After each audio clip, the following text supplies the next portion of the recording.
क्या fresh passport पर भी तुर्की का वीज़ा लग जाता है? ये एक ऐसा कॉमन क्वेश्चन है जो बहुत सारे क्लाइंट्स हमसे पूछते हैं। तो मैंने सोचा क्यों ना इस पर एक वीडियो बनाई जाए कि बहुत सारे लोग ये सवालात पूछते हैं हमसे बार बार कि हमारा फ्रेश पासपोर्ट है, हमारी ट्रैवल हिस्ट्री बिल्कुल नहीं, हम पहले किसी भी मुल्क में नहीं गए, तो क्या हमारा तुर्की का वीज़ा लग सकता है? सो आज इस वीडियो में मैं आपके इस सवाल का जवाब दूंगा। अस्सलाम वालेकुम व्यूअर्स, मैं हूं Faisal Sadiq sons travel and tour से।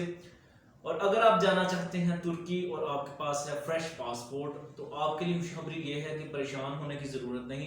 अगर आपके पास बेहतर डॉक्यूमेंट हैं, प्रॉपर डॉक्यूमेंट हैं, तो आप उनकी बेसिस पे तुर्की का वीज़ा हासिल कर सकते हैं। और इस वीडियो में मैं तमाम तर डिटेल बताऊंगा कि किस तरह से आप तुर्की का वीज़ा फ्रेश पासपोर्ट पर इजीली हासिल कर सकते हैं। इससे पहले कि मैं तमाम तर डिटेल आपके सामने रखूं, मैं एक क्लाइंट का फीडबैक आपको दिखाना चाहूँगा जिनका हाल ही में तुर्की का वीज़ा लगा है और इनकी पहले कोई ट्रैवल हिस्ट्री नहीं थी और इनका ताल्लुक जो है वो टोबा टैक्सिंग से है। आप इनकी तस्वीर और इनके वीज़ा की कॉपी जो है अपनी स्क्रीन पर देख सकते हैं। सो इनका गुज़श्ता रोज़ वीज़ा लगा है, इनकी बिल्कुल भी ट्रैवल हिस्ट्री नहीं थी, फ्रेश पासपोर्ट था और इनका वीज़ा जो है वो तुर्की का लग गया है।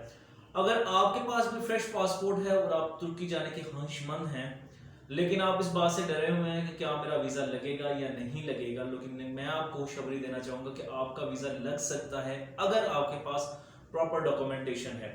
तुर्की का वीज़ा लेने के लिए बहुत दफ़ा मैंने ये बात की है कि सबसे जो इम्पोर्टेंट डॉक्यूमेंट है वो है आपकी बैंक स्टेटमेंट। आपके पास प्रॉपर बैंक स्टेटमेंट होनी चाहिए। प्रॉपर बैंक स्टेटमेंट से मतलब ये है कि एक हफ्ते में आपके बैंक अकाउंट में एक या दो ट्रांजैक्शन होनी चाहिए, 30,000 की या 40,000 की। इसके बाद आपके पास जो करंट बैलेंस है, जब आप वीज़ा अप्लाई करना लगते हैं तो उस करंट बैलेंस जो है वो कम से कम 3 से 4 लाख रुपया होना चाहिए। अगर आपके पास इससे ज़्यादा बैलेंस है तो बहुत अच्छी बात है, लेकिन अगर कम है तो आपको इसको ज़्यादा करना पड़ेगा, उससे आपकी वीज़ा रेशो जो है वो बढ़ जाएगी। इसके बाद आपका बिजनेस रजिस्टर होना चाहिए। अगर आप बिजनेसमैन हैं, बिजनेस रजिस्टर होने से मुराद आपका एनटीएन बना हुआ होना चाहिए।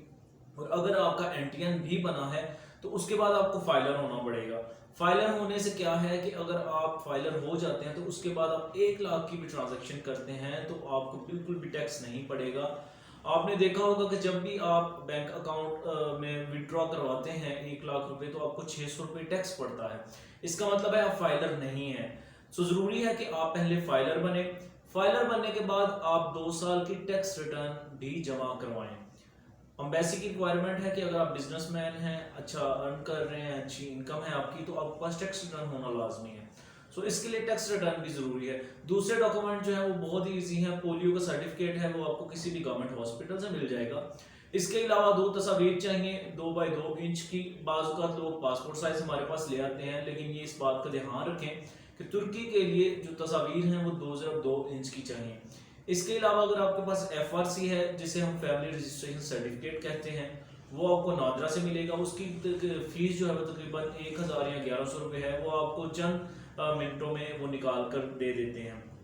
इसके अलावा आपके आईडी कार्ड की कॉपी लगेगी और आपका जो पासपोर्ट है वो कम से कम 6 मंथ तक वैलिड होना चाहिए।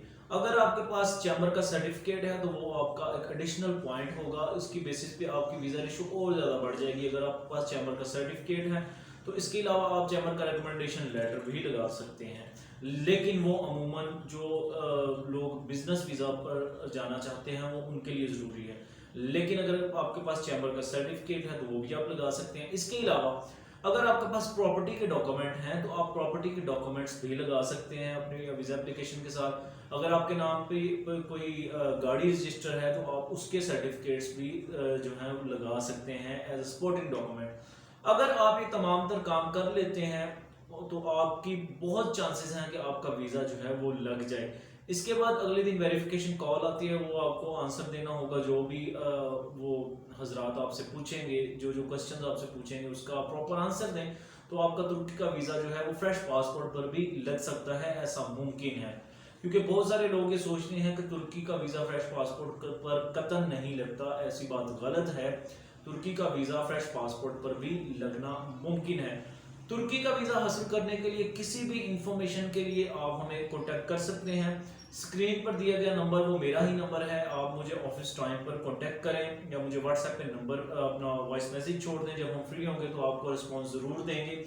اور اس ویڈیو کے آخر میں آپ سے گزارش ہے کہ ہماری ویڈیو کو زیادہ سے زیادہ شیئر کریں تاکہ آپ کے ساتھ ساتھ دوسرے لوگوں کی بھی رہنمائی ہو سکے، کیونکہ بہت سارے لوگ ایجنٹوں کے ہتھے چڑھ کر اپنے پیسوں کا اور وقت کا ضیاع کرتے ہیں اور انہیں بہت ساری مصیبتوں کا سامنا کرنا پڑتا ہے۔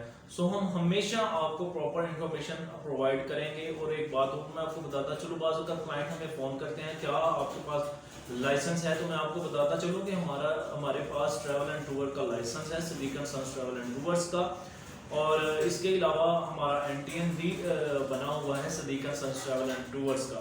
کسی بھی قسم کی انفارمیشن کے لیے آپ ہمیں کال کریں، اور آخر میں پھر سے ایک دفعہ ریکویسٹ ہے ویڈیو کو لائک اور شیئر کرنا مت بھولیں۔ ایک نئی ویڈیو کے ساتھ آپ کے سامنے دوبارہ حاضر ہوں گے، تب تک کے لیے خدا حافظ۔